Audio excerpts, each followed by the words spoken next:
Hello à toutes et à tous. Aujourd'hui, on plonge dans un sujet qui s'appelle redessiner la ville, qui est vraiment passionnant pour analyser comment les villes vont pouvoir se métamorphoser. Aujourd'hui, il y a beaucoup de bureaux vides, beaucoup d'espaces inutilisés, et tout ça va se transformer. Allez, c'est parti. Alors, j'ai coécrit cette newsletter avec Thibaut Hurier, qui travaille dans le startup studio d'ICAD, qui s'appelle Urban Odyssey, et donc ils passent leur temps à analyser justement toutes ces solutions et ces inspirations pour repenser la ville.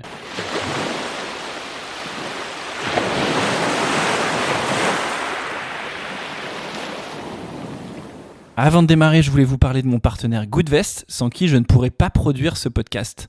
Et je t'en parle parce que c'est chez eux que j'ai choisi d'ouvrir mon assurance vie et mon PER.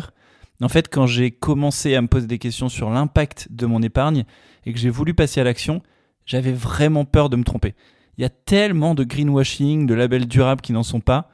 Donc voilà, Goodvest, c'est l'un des deux seuls acteurs à proposer des placements réellement responsables. Et c'est pas moi qui le dis, c'est l'ONG Reclaim Finance. Ils y arrivent avec une méthode super claire, transparente, alignée avec l'accord de Paris. Ils excluent les énergies fossiles, par exemple. Personnellement, j'ai tout fait en ligne, mais si tu as besoin, tu peux te faire accompagner d'un conseiller ou d'une conseillère super sympa. Donc allez les amis, si vous voulez aligner vos convictions et votre épargne, rendez-vous sur goodvest.fr.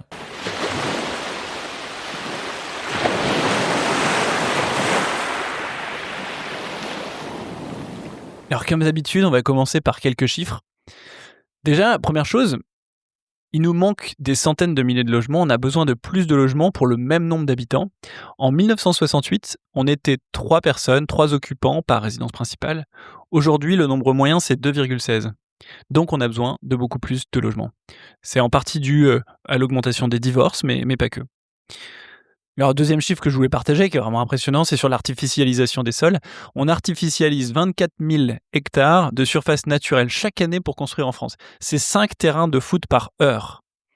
Et en parallèle, ce qui est quand même toujours étonnant, c'est qu'il y a 170 000 hectares de surface de friche qui sont disponibles et qu'on n'utilise pas forcément. Alors, c'est pas toujours simple, mais ça permettrait d'éviter de supprimer de la biodiversité ailleurs. Intéressant aussi l'écart entre les matériaux nécessaires pour le neuf et pour la réhabilitation. Il faut 8000% de plus de matériaux pour construire plutôt que rénover. Mais le problème, c'est que rénover coûte 50% plus cher encore aujourd'hui que le neuf. C'est vraiment important pourtant parce que 2/3 des émissions de CO2 françaises du bâtiment se jouent à la construction. Et le bâtiment représente 1/4 des émissions françaises, donc il faut vraiment favoriser la rénovation d'espaces mal utilisés. Un chiffre qui m'a vraiment marqué aussi, 9 millions de mètres carrés de bureaux sont non occupés en France. C'est environ 20% de la surface de la Défense, par exemple, qui est vide. Donc c'est vraiment important de trouver une solution pour pouvoir transformer ça. Même si, encore une fois, c'est pas simple, parce que les bureaux n'ont pas été conçus pour devenir des logements. D'ailleurs, l'occupation moyenne d'un bureau est de 30%, et c'est 20% pour une école. Donc la plupart des espaces qu'on utilise sont en fait utilisés peu de temps dans la journée. Donc c'est vraiment important de les rendre plus adaptables à plusieurs usages. En fait, nos villes se sont construites en séparant tous nos moments de vie. On a construit la ville pour que tu ailles chaque jour dans un quartier d'affaires pour ton travail, que tu rentres dormir dans une banlieue résidentielle, pour que tu ailles te balader dans le centre-ville pour la culture, et puis que tu te déplaces dans des zones commerciales pour faire tes courses. En fait, on a compartimenté nos activités comme si tout devait être parfaitement rangé par lieu et par moment de la semaine. Mais tout a explosé. Aujourd'hui, tu peux télétravailler dans ta cuisine, tu peux faire du sport ou recevoir ton panier de fruits et légumes au boulot, tu peux aller travailler depuis le café de ta salle de sport. En fait, nos vies sont de moins en moins cloisonnées, dans le temps comme dans l'espace, et nos villes doivent être redessinées avec ça. Alors le rêve d'aujourd'hui, pour beaucoup, c'est la ville des 15 minutes. Tous nos besoins quotidiens accessibles à pied, en vélo, en moins d'un quart d'heure, donc logement, travail, nourriture, santé, éducation, culture, loisirs, etc. Et c'est un projet qui est très puissant parce que tout le monde en fait s'y retrouve. Les habitants, forcément, ça fait une vie plus facile, agréable, plus de temps passé pour l'essentiel, moins de transport, plus de liens sociaux, de rencontres. Les lieux sont partagés. Pour la société aussi, puisque ça fait moins d'impact carbone par une vie locale, sans voiture, moins besoin de construire, moins besoin de déconstruire, puisqu'on optimise le bâti existant. Et puis pour le business, en fait, l'optimisation des espaces, ça améliore la rentabilité. De nouveaux services apparaissent, ça crée des opportunités, il y a beaucoup de transformations à faire sur la ville, donc évidemment, c'est beaucoup de business potentiel. Alors pour réussir à développer, cet idéal-là et changer notre vision de la ville, il faut optimiser les espaces, les réemployer, les recycler, même les renaturer. Et ça s'appelle l'urbanisme circulaire.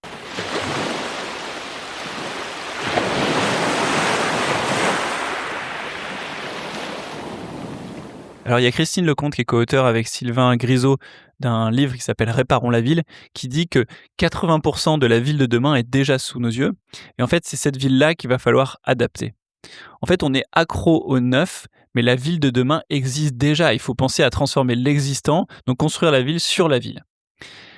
Je pense que tu vois ce que c'est l'économie circulaire, hein. On peut prendre un exemple avec un sac plastique ou un sac de course. Le modèle linéaire, c'est pétrole qui donne un sac plastique, qui donne une utilisation, qui donne une incinération. Le modèle circulaire, c'est d'abord de penser à venir avec son propre sac, par exemple. C'est aussi penser à le réparer. Au pire, c'est de le recycler quand il est totalement usé. Mais c'est à tout prix éviter l'incinération, donc la fin du cycle. Et alors aujourd'hui, on découvre l'urbanisme circulaire. La matière première, finalement, c'est le sol naturel qu'on artificialise quand on construit. Et donc, il faut s'imaginer qu'en effet, l'urbanisme classique est linéaire. C'est la construction de programmes neufs dans les champs. On prend des espaces naturels, on les bétonne, puis on profite de l'espace à fond. Quand il devient obsolète, ça devient une friche. Et puis voilà. L'urbanisme, quand il devient circulaire, il optimise tout dans la ville existante. Donc on peut par exemple réserver le gymnase d'un collège le week-end. C'est le cas en Isère. On peut réemployer des espaces abandonnés. On peut penser à Climbing District, la boîte d'escalade qui a transformé des chapelles désacralisées en salles d'escalade du coup. On peut recycler des terrains, par exemple de 11 000 friches, pour leur donner une nouvelle vie plutôt que construire ailleurs. Et puis, on peut même rendre des espaces à la nature en bout de chaîne. C'est ce qu'on appelle renaturer.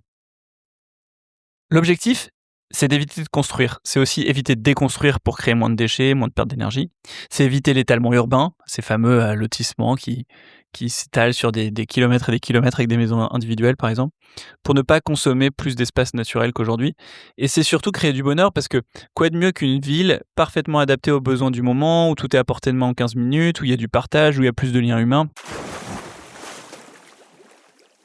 Alors, le premier sujet que j'adore sur l'urbanisme circulaire, c'est vraiment optimiser un espace.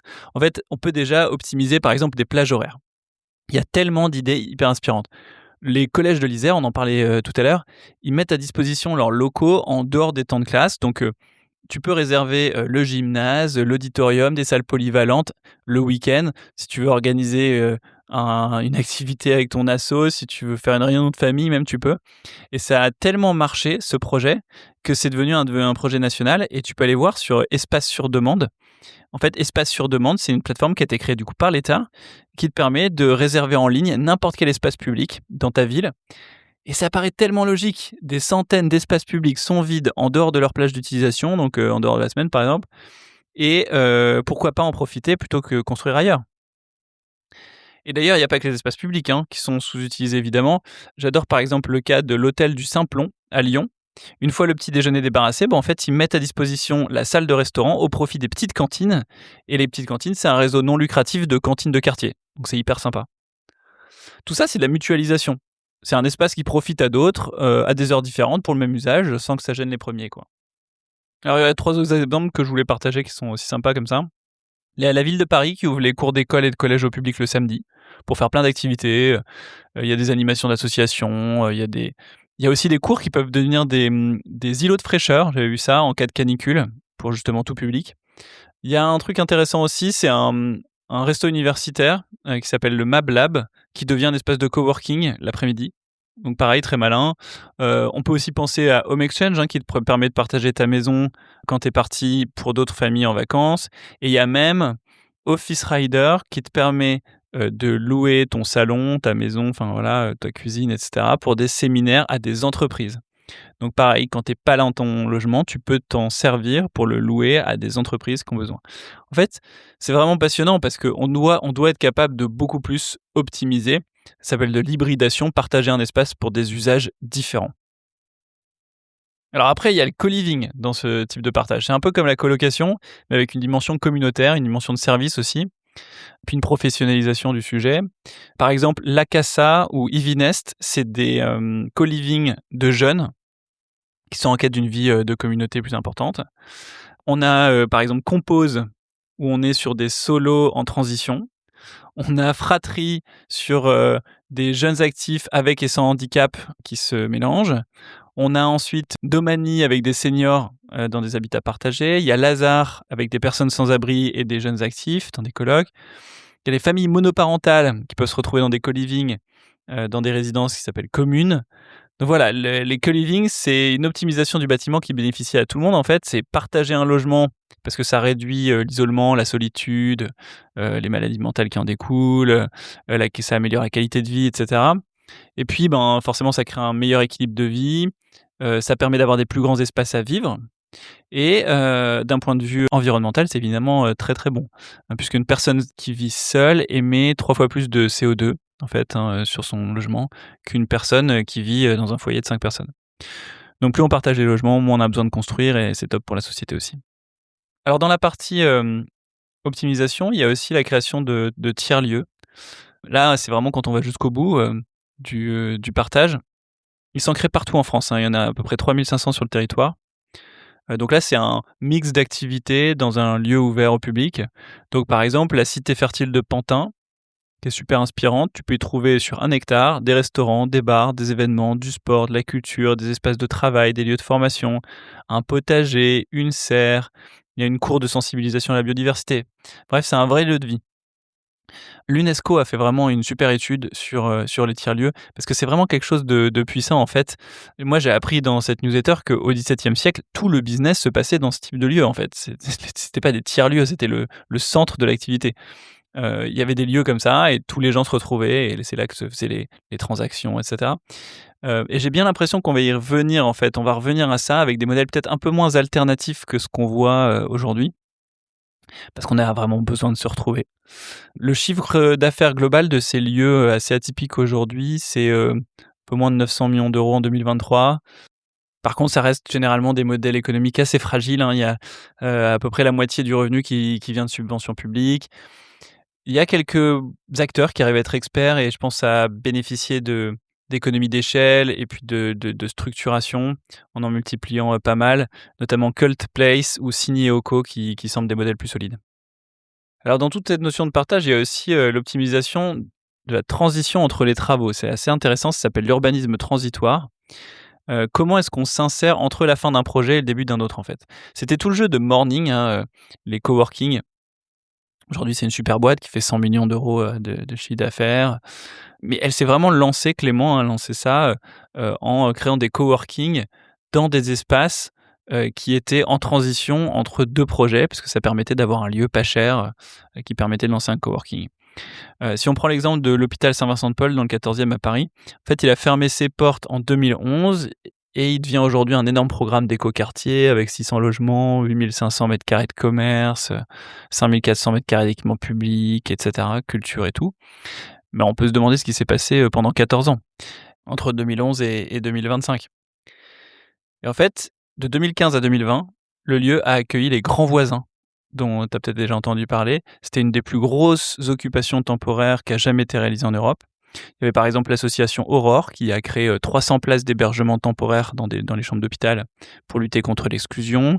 Il y a eu la coopérative Plateau Urbain qui a mis à disposition d'assauts, de petites entreprises, d'artisans, d'artistes une partie des locaux. Il y avait l'asso Yes We Camp qui était chargé d'ouvrir le site à la population avec une programmation culturelle.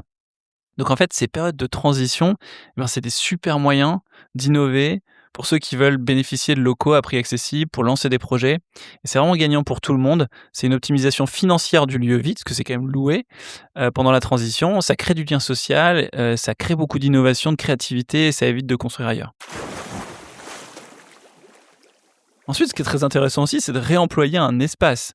Tu as déjà fait de l'escalade dans une ancienne chapelle ou dans une ancienne église, dans un ancien cinéma, peut-être, parce que c'est l'expérience qui est proposée par Climbing District, qui développe ces salles d'escalade dans des lieux incroyables en ville. Alors ça m'a permis de creuser sur ces édifices religieux. Il y a 411 édifices religieux qui ont été désacralisés en France, il y en a 326 qui sont désaffectés. Donc il y a de quoi remettre l'église au milieu du village. Alors transformer complètement un lieu pour en faire autre chose, c'est vraiment la solution quand on peut plus optimiser l'espace, quand on peut plus l'utiliser tel quel. C'est une des réponses à la crise du logement, hein. Il y a 4000 opérations de transformation de locaux en logements qui sont autorisées en France chaque année, c'est 13% des permis de construire. C'est pas énorme quand on pense à tous les bureaux qui sont vides. Parce qu'il y a un chiffre qui est hallucinant, mais fin 2022, il y avait 21% des bureaux dispo en Île-de-France qui étaient libres depuis plus de 4 ans. 21% depuis plus de 4 ans. C'est 741 000 m² quand même. Donc pourquoi pas convertir ces mètres carrés en logements finalement? Bon, la conversion des bureaux en logements, en fait, ça représente que 2% des logements créés chaque année en Île-de-France. Et en fait, c'est pas facile. C'est pas facile à faire, mais il y en a qui y arrivent. À Bagneux, il y a le programme, par exemple, Résidence Cœur Meunier, qui a permis de transformer 3 immeubles de bureaux vides depuis 8 ans, hein, en 207 chambres d'étudiants, 145 apparts, 47 logements sociaux, des commerces. Mais voilà, mais pour éviter de se retrouver dans la mouise dans le futur, en fait, il faut être capable de rendre ces transformations modulaires. Il faut que les lieux puissent devenir adaptables à beaucoup d'usages pendant leur vie. Il y a des boîtes qui font ça bien, hein. Pour les bureaux, il y a une boîte qui s'appelle Slean, S-L-E-A-N, qui propose par exemple des cloisons totalement modulaires.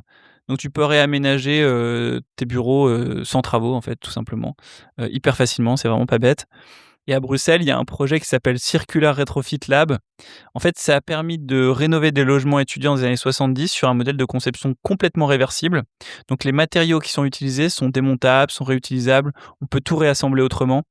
Et les espaces sont vraiment conçus pour évoluer avec les besoins. Ça peut devenir, par exemple, les espaces de bureau du premier étage peuvent facilement être convertis en 2 logements. Ça a été prévu. C'est pas facile et c'est vrai qu'avant, on se disait peut-être, on verra bien plus tard, c'est pas le problème du moment. Aujourd'hui, on peut plus trop se permettre ça quand on crée des rénovations ou quand on crée de nouveaux projets. Il faut vraiment réfléchir à se dire: «OK, et si dans 10 ans, ça avait plus rien à voir, qu'est-ce qui serait possible?» Alors quand on peut plus optimiser ni réemployer un bâtiment existant, eh ben, on doit faire le deuil du bâtiment et on doit le détruire. Par contre, ce qui est important, c'est de recycler cet espace. Parce qu'il reste le lieu, il reste le terrain. Ça devient une friche en fait. Et cette friche, elle est déjà bétonnée et elle ne peut pas rester à l'abandon. Il faut construire ici plutôt que sur un espace naturel vierge dont on détruirait la biodiversité.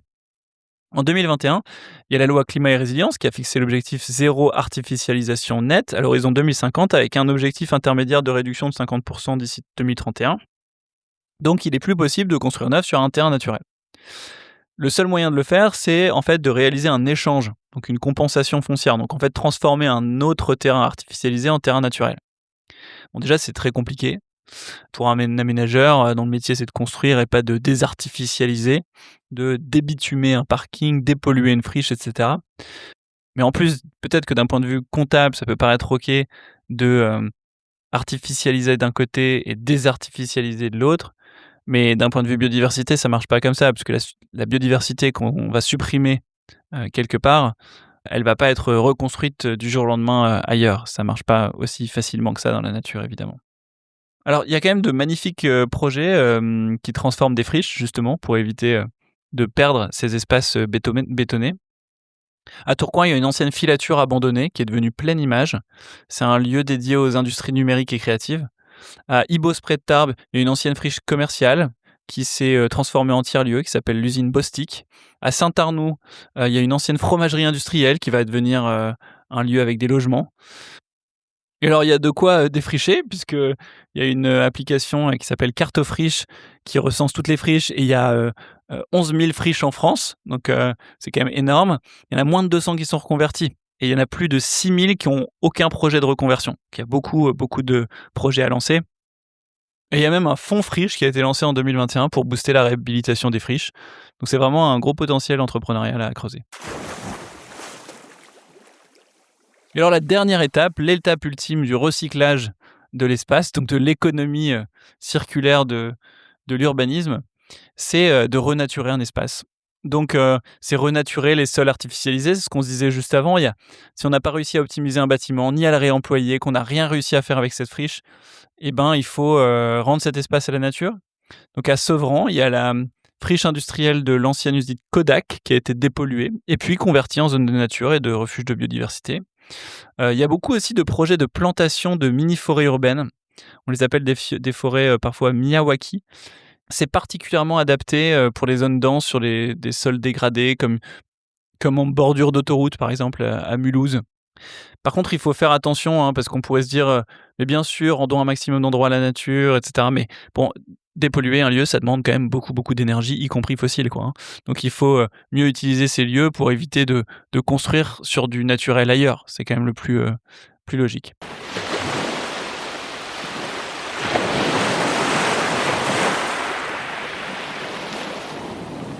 Et ben voilà, c'est terminé pour aujourd'hui. Merci beaucoup d'avoir, écouté, ce podcast jusqu'au bout. Merci beaucoup à Thibaut pour la coécriture et puis n'hésitez pas à aller directement, sur leplongeoir.club.